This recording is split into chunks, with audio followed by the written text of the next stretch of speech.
Добро вечер.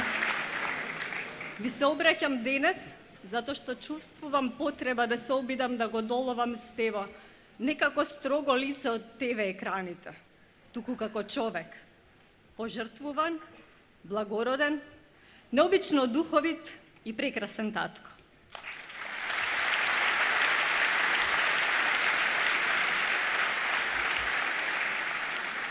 Стево го запознав кратко пред да ми се случи најстрашниот момент во мојот живот.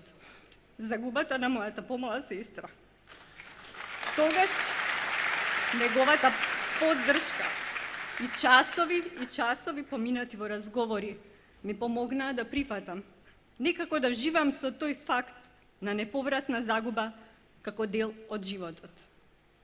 Но ми се чини дека маката тогаш направи да видиме многу побрзо една важна работа, а тоа е дека треба да продолжиме заедно. Особено затоа што и обајцата потекнуваме од скромни семејства, каде што добрината, човечноста и трудолюбивоста се поважни од се.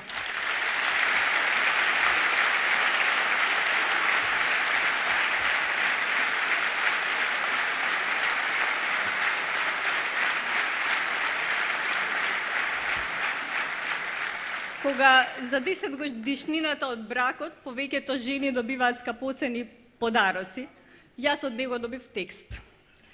Текст кој не би го менувала за сите богатства на овој свет.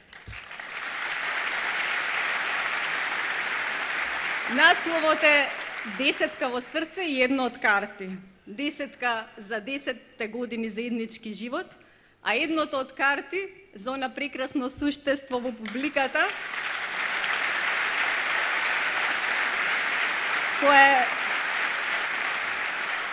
кое не може да заспие додека со најдобриот татичко на светот не прочитаат по некоја епизода од нивните омилени стрипови.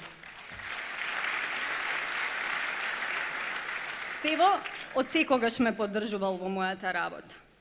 Секое мое отсуство и враќање го засилува чувството дека најстрекна сум кога сум тука, дома, во Македонија. Јас најдобро знам дека сакам и Огнен, кога ќе порасне, да остане покрај нас, дека заслужува иднина, како и сите наши деца, тука во Македонија.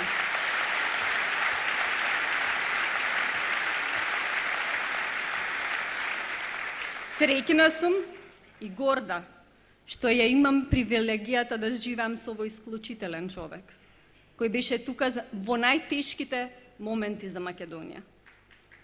Тоа ми дава право да бидам цврсто убедена и најсилно да верувам дека во ова наше тескобно секојдневие Македонија го заслужува Стево.